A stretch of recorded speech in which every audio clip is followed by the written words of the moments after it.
The Borderlands series is one of my most favourite game series. I decided to go back to where it all started, and if I'm being fully honest, the one game I haven't actually touched in the series, the original Borderlands. Instead of just playing through the game and the DLC and calling it there, I wanted to earn the Platinum Trophy. I have a few already for a couple of other games, but I always like the idea of earning as many as possible for the many different games I own. So with that out of the way, let's begin to work on this Platinum. Now Borderlands has a total of 81 different trophies, 51 from the base game and 30 from the 4 different DLCs. Ideally I would like to obtain all 81 since I was planning to go through the DLC anyway, but let's not get too far ahead of ourselves just yet and start by focusing on the base game's 51 trophies. Most of the base game trophies are actually story or leveling related, so to start off we'll just go through the base game casually and come back to the more specific ones which require us to do additional things later on. And not long into the game we get ourselves our first trophy of Paid in the Firestone, awarded for completing 5 missions in the arid Badlands, which is basically just the tutorial. Oh yeah, and I should probably mention we have decided to play through our first playthrough as the hunter since I kind of enjoy sniping in these sort of games, and pistols, so yeah. After completing a few more missions, we make our way to the new area of Skag Gully, where we arrive and get ourselves 2 more trophies. Discovered Skag Gully for entering Skag Gully for the first time, and Ding Newbie for reaching level 5, which in turn unlocks our ability to use our action skill of Bloodwing. Each character has a different action skill which is always unlocked at level 5, and a trophy attached to them. It doesn't take long after unlocking Bloodwing to complete the trophy connected to him of Careful He Bites, awarded for getting 15 kills with the Hunter's action skill. The other 3 classes have a similar trophy, but rather than create 3 new characters for right now, we'll play through the game and come back after we complete the story. As we continue to press on, another trophy falls our way. Pyro. Kill 25 enemies with incendiary weapons. I never actually looked at the trophy list beforehand, so it was kind of a nice surprise. We only got it thanks to 9 Tones dropping the weapon, which happened to be our best in slot. This does however mean there are 3 other trophies for the other elemental effects, so I start to keep an eye out for them to make sure not to sell any we find until the trophy is actually unlocked. Doing some of the side missions to level up for the next main story mission, we reach level 10, earning us Ding Novice. And a few more side missions later, we unlock the trophy for Rootiness, Tootiness, Shootiness, earned by killing 5 ranks in under 10 seconds. It could have been an easily missed trophy, but there's also a side mission which requires to kill a lot of them, and they normally spawn in a pack, making it fairly easy to kill 5 within 10 seconds. Making our way through Arid Hills, we end up at Sledge's safe house to look for a key which will eventually unlock our first major boss battle of the game. Upon entering Sledge's safe house, we get the trophy Discovered Sledge's safe house for, you guessed it, discovering Sledge's safe house. Inside we get ourselves another trophy, this time for a different elemental weapon of Explosive. The trophy Master Exploder is awarded for getting 25 kills with explosive weapons.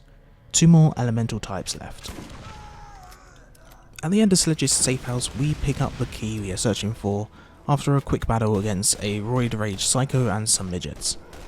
This then allows us to enter Headstone Mine, where on entry we get this trophy Discovered Headstone Mine. Now anytime I've passed any of the vendors I would sell off our extra guns, shields, grenades, the equipment we're no longer using, as I do know there are a couple of trophies connected to it down the line, and some which are going to require a lot of money. But for right now we have now sold a total of 50 different guns to a shop, unlocking us the trophy fence. At the end of Headstone Mine we take on our first major boss battle of the story, Sledge, who after a few failed attempts we eventually get into the rhythm of looping him around the room. With Sledge defeated we get a piece of the vault key and most importantly the trophy of Wanted Sledge. Unaware to me at the time there's technically another trophy I could have gotten here as well, but unfortunately I don't actually realise this until much later on. So we'll have to go back to it anyway on either a new character, which we do have to play through a little bit anyway for a trophy, or on playthrough 2. Handing the mission back at Dr. Z for finishing off Sledge, we get ourselves our first class mod, which auto-equips and grants us the trophy. There are some who call me Tim. With Sledge now defeated, the next main story takes us out of the Arid Badlands and Firestone and onto the Della Headlands. But before making our way out, I decided to clear up the backlog of side missions we have for the experience and just have a cleaner look at mission log. In the process of doing so, we do get ourselves a few more trophies. 1.21 gigawatts is the first, awarded for getting 25 kills with shock weapons, and not long after we get Face Melter, awarded for getting 25 kills with corrosive weapons. These two trophies finish off the 25 kills with different elemental weapon sets. After finishing all the side missions in the area, we get the trophy Made in Firestone, which is unlocked for doing exactly that. At the same time, one of the final missions we complete unlocks a shock artifact, which upon using unlocks the trophy. You call this Archaeology. This then applies the shock elemental effect to our action skill of Bloodwing. With all the missions in the area now done, we make our way to the next of Dachau Headlands. Entering Dachau Headlands, we continue to work on the main story missions, and in the process unlock a very useful feature of fast travel, while we also reach level 20, earning us the trophy Ding Expert. Although we are playing as a hunter whose main focus is pistols and snipers, I have been swapping between all the different weapons available to see what I prefer and if my other weapons are underleveled. But thanks to this way of playing, we unlock ourselves another trophy of 12 Days of Pandora. The trophy just reads Master the Technologies of Pandora, but what actually is that? Turns out it's actually one of the bonus challenges you can complete in game for XP. It is awarded for getting 1 grenade kill, melt 2 faces, 3 incendiary kills, 4 shot kills, 5 explosive kills, 6 critical hit kills, 7 melee kills, 8 sniper rifle kills, 9 SMG kills, 10 shotgun kills, 11 pistol kills, and 12 combat rifle kills. Hence the 12 days and a play on words of the 12 days of Christmas. There is a lot of these extra challenges and some of them are very time consuming, but luckily there are only 2 trophies related to them, and we don't actually have to complete the whole list.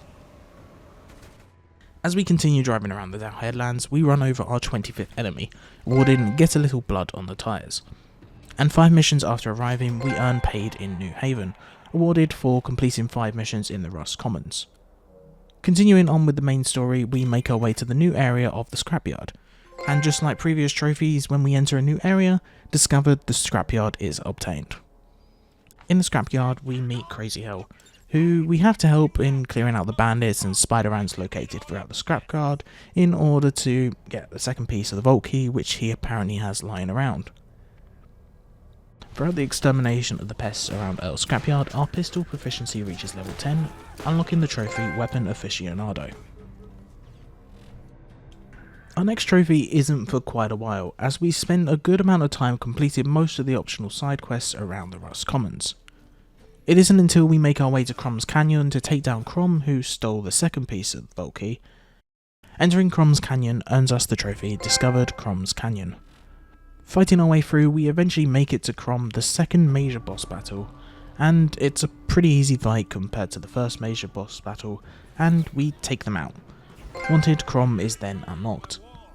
We collect the second piece, return it to Tanis, and find we have a load of new side missions to complete. And well, after helping a local farmer, Stans von Kofsky, didn't even know this guy actually had a name until looking up the mission on the wiki, we complete the mission Green Thumb, which brings us a total of over 1 million cash earned, unlocking the trophy Pandorian Dog Millionaire. This is actually the second and last trophy, which happens to be linked to the built-in challenges I mentioned before. So yeah, it's nice to have them both out of the way. Another side mission later earns us enough XP to reach level 30, the trophy Ding Hardcore is now ours. Throughout our side mission adventure, we eventually end up at Treacherous Landing for both the mission Wanted Fresh Fish and I've Got a Sinking Feeling. Hidden right at the far back of Treacherous Landing, around a cliff through its arch, lies a little dock with a boat and a loot chest. Upon boarding the boat, the trophy You're on a Boat pops up. A hidden trophy, definitely a missable one, and honestly I had no idea why I went back here in the first place. I probably assumed there was hidden loot, which I guess there is, but it's nice surprise to get a trophy out of the way. One more less to hunt for later on. Our search for the third vault key fragment brings us to Trash Coast, and upon entering, just like the others, discovered Trash Coast is unlocked. Right at the end of Trash Coast, we meet the third major boss battle of the Rack Hive, and it's very easy. We take out the rack that spawn quickly so we're not overrun, and melt through the Rack Hive, bringing them down to the ground. Destroyed the Hive is awarded for us, and we are free to collect the third Vault Key fragment. One more piece to go. The last Vault Key fragment is held by Baron Flint, and since we have pretty much done most of the available side missions, we power through the main story and make our way to claim the piece. Infiltrating Floor, Flint's base located in the Salt Flats. We fight our way to the top where Baron Flint is located, the fourth major boss battle. After making short work of his minions, we do the exact same thing to him. Ending Flint earns us the trophy Wanted Flint, and allows us to collect the final Vault piece.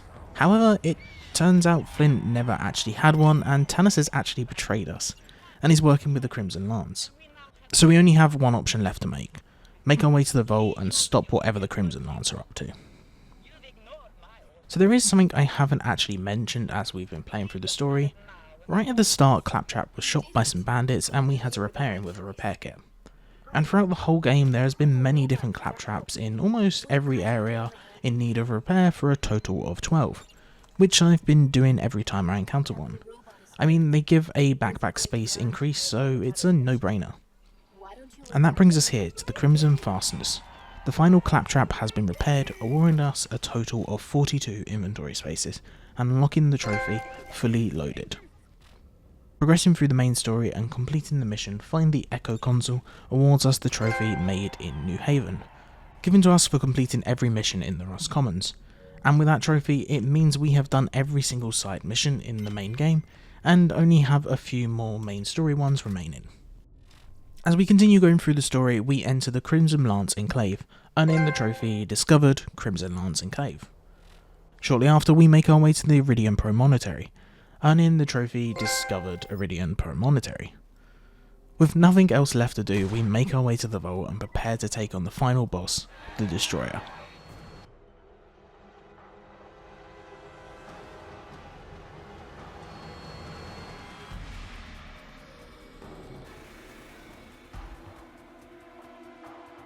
And with that, the Destroyer is down, and earns us the trophy Destroyed the Destroyer. The main story is now complete, and all side missions are done as well. We end up with a total of 36 out of 51 trophies obtained, so it's now time to go back and unlock those missing 15. Let's start off with the multiplayer trophies. First off, And They'll Tell Two Friends. If we were playing the PS3 version of this game and not the PS4 Game of the Year edition, this trophy would be a lot more harder. For the PS3 you have to play in a co-op game with either a member of the Gearbox team or someone who has this trophy. I mean, I'm sure there are people who are more than willing to help others out with this who have the trophy, whether it be in a forum room, Discord group, anything like that, but it could be a tricky job trying to actually find these people. However, the trophy was actually changed for the Game of the Year edition to play a co-op game with 2 other players. So quickly loading up another 2 controllers in a split screen, the trophy is unlocked. Next up, Group LF Healer. Easy enough, we just have to let one of the split screen players go down and revive him for the trophy. Now, the next 2 co-op trophies could have actually been completed right at the start of the game. As I mentioned previously, there was a trophy we could have got during a boss battle. The 2 trophies are There Is No I in Team, awarded for completing 15 missions in co-op, and United We Stand, defeat any of the major boss battles in co-op. We still obtain them easy enough playing through as a Siren, since we need to unlock the trophy for its special skill of Truly Outrageous for getting a kill with the Siren's action ability. The only difference it makes getting these trophies on a second playthrough on a second character is the time sink. We aren't actually speeding running this or anything, so it doesn't matter how long the trophy actually takes to complete, but it could have saved us a few hours at least. Hindsight is 2020. There are 3 more co-op trophies left, and they're easy enough to unlock. Duelicious, win a duel against another player. Duelinator, win a duel without taking any damage. And Can't We Get Beyond Thunderdome, win an arena match. The next 2 trophies are Down in Front and Reckless Abandoned. They are both awarded for getting 15 kills with the Soldier's action skill and the Berserker's action skill. And after creating a new character for both of them and getting them to level 5, the trophies then follow suit. 5 trophies are all that remain of the base game, One is the platinum, two are safety nets in case we got one of them while we were playing through the game to be the final one for the platinum, and the other two are reaching level 40 and 50. The base game basically done, it's now time to move on to the DLCs. But beforehand we do go through as much as playthrough 2 to reach level 40, so we're not heavily underleveled for the start of the DLC. Ding, Sleepless is unlocked as we hit 40. DLC 1, Zombie Island of Dr. Ned. There are a total of 5 new trophies for the first DLC, all of which are mission related, being unlocked as we play through the DLC. House of Ned is the first trophy, unlocked for completing the main mission of the same name. Later on we complete another main mission of Jacob's Folder, unlocking Jacob's Folder. We eventually make our way to the final boss, Ned. Taking him down earns us the trophy Night of the Living Ned, ending the DLC. Or so we thought. A second phase then starts as the credits proceed to roll. The final fight is very easy battle as somehow we end up getting him stuck into a glitch spot, letting us take him down from a distance and earning the trophy, Ned's Undead Baby, Ned's Undead. Now the last trophy of the DLC is awarded for completing a series of secret missions given out by zombie TKB Bar, who is hidden away in the far back corner of Hallow's End. We have to complete 5 different missions for him collecting brains, which can only be obtained by getting critical kills of zombies, and actually only track while the missions are active. I probably should have started this mission like as soon as we got to the area as opposed to after we finished the DLC, but I didn't realise it wouldn't track, and I also didn't know this was what the trophy was. The missions track like this. The first requires 10 brains, the second 25, the third 50, the fourth 100, and the final one of 250, for a total of 435 brains collected. Completing the last mission unlocks the trophy Brains, ending DLC with 100% total completion. Onwards to DLC 2. Mad Moxie's Underdome Riot, DLC 2. There are a total of 5 new trophies, and honestly I don't hate myself enough to do them in this video, so I'm going to address this here. The plan was originally to 100% the main game and DLC, however I never actually looked at the trophy list fully beforehand, and DLC 2 just sucks. The 5 new trophies are awarded for surviving the lesser and larger challenges in the 3 new arenas. One is awarded for completing the lesser challenges on each area, 5 rounds of 5 waves, which isn't too bad. I just wasn't enjoying the first one I did, so I didn't really want to try the other 2. But the long challenge is where it gets bad. After googling how you get them, as I assumed the larger challenge was completing the 5 rounds of 5 waves, and the shorter was just completing 1 round, but turns out I was actually completely wrong. The larger challenge is a total of 20 rounds of 5 waves for a total of 100 waves per arena, and can easily take up to 5 hours to complete from what people were saying, if you're playing perfectly. If you die, it's a reset, and honestly I don't want to put myself through that just yet, as it took me 1 hour just to complete 5 rounds of 5 waves for the first short challenge, so if I'm going off that tracker, that's 20 hours per arena. A 60-hour grind, which, yeah, not right now. Now, I do still want to 100% it, but in this video, no. I will come back to this as a later day of its own video, and maybe I'll stream it if people want to see it. But for right now, it doesn't actually affect the platinum, which is the main goal I want to go for, so it can be put on hold. Now to DLC 3, the Secret Army of General Nogs. DLC 3 adds a total of 10 new trophies, 5 which are mission related. Before we jump into the DLC though, I do have to go back and continue leveling up in playthrough 2, getting 2 more trophies in the process. The first is Speedy McSpeederson, awarded for completing a lap of the luxurious speedway in under 30 seconds. This was one of the trophies I was saving to the end, but the other one can't actually be completed as easily as I thought it was able to, so it doesn't matter anyway. The other trophy unlocked is Ding Champion, thanks to reaching level 50, the max the level that there was before the DLC was released. But now we have caught up to the minimum level required to start DLC 3 in playthrough 2, earning the first trophy of the DLC almost immediately of making a monster, for building one of the new vehicles added, the Monster. Continuing to play through the story, we hit our first level past the new level cap, 51, earning the trophy Ding Overleveled. And not too far along later, we reached Lockdown Palace, taking out Mr. Shanks and rescuing Athena for the trophy Athena Out. While in Sunken Sea, we end up visiting the world's largest bullet, where we obtain the trophy Sucker Born every minute. Not a difficult trophy to obtain, but could have been a very time consuming one since you have to donate 8 million to the world's largest bullet.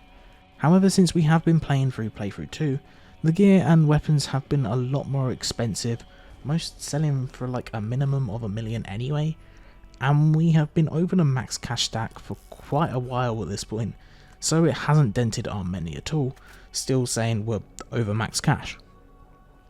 Continuing on with the story, along one of the many different motorways we take out a Lancer with our racer, for the trophy Speed Kills. Our next trophy doesn't come until after we defeat the final boss of General Knox, loot and blow up the Crimson Lance Armory, for the trophy Depot Demolition. Finishing off the main story for the DLC with 4 trophies left. Throughout playing through the story as we've been looting, we've bumped into many different loot midgets. There are a total of 5 added in the DLC, and after finishing we had only encountered 4 of them. The last one is hidden away in a secret area of Motorhead's garage, only accessible after accepting a secret mission of the Little People Big Experiments from Thirsty the Midget in Sunken Sea. After cheesing Motorhead, we enter the garage, search one of the dumpsters for a dumpster diver to spawn in, taking them out for the trophy Sneaky Little Buggers. There are actually 3 more trophies left to DLC 3. One is awarded for reaching level 61, and the other 2 are linked, with one being awarded for completing all missions, and the other for defeating the first ever raid boss of Cormamax, I probably said that wrong, the Invincible, which is a mission in itself called You Will Die. And since they have a minimum level of 61 anyway, we make our way into DLC 4, and we'll come back for the raid boss. And finally, DLC 4, Claptrap's New Robot Revolution. A total of 10 trophies are added in this DLC, and much like the previous DLC, 5 of them are mission related.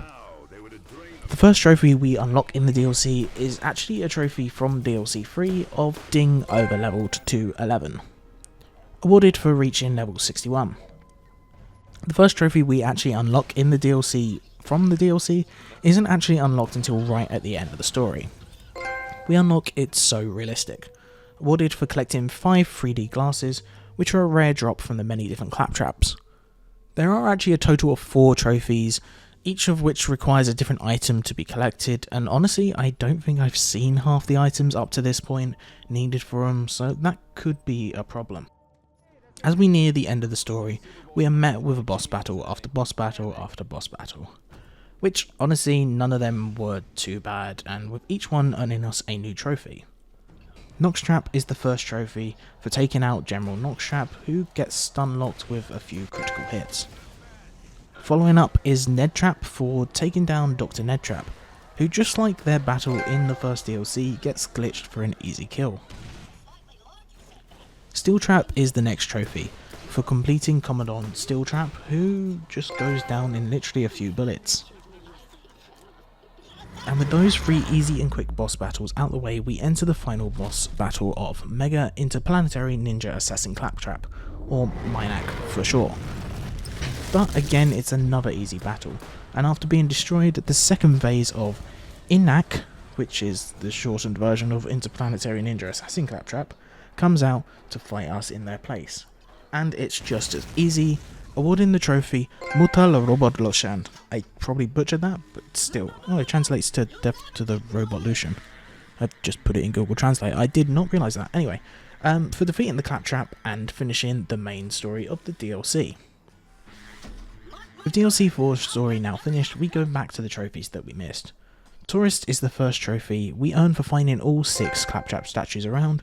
Honestly, I don't know how I didn't do this during the main story. I guess I just missed a couple, with one being in each of the new areas of the DLC. And after finishing 5 different missions from Tannis, each requiring us to collect an increasing amount of Claptrap parts, much like the brains in DLC 1, we are awarded the trophy The Collector. So here's the thing, the only trophies we have left for DLC 4 are collecting rare items that the Claptraps have a chance to drop. and I've now spent a good few hours camping the different way it recommends to collect these parts, and still have not completed any more of those trophies, and I don't even think I've seen some of the parts that they're meant to drop.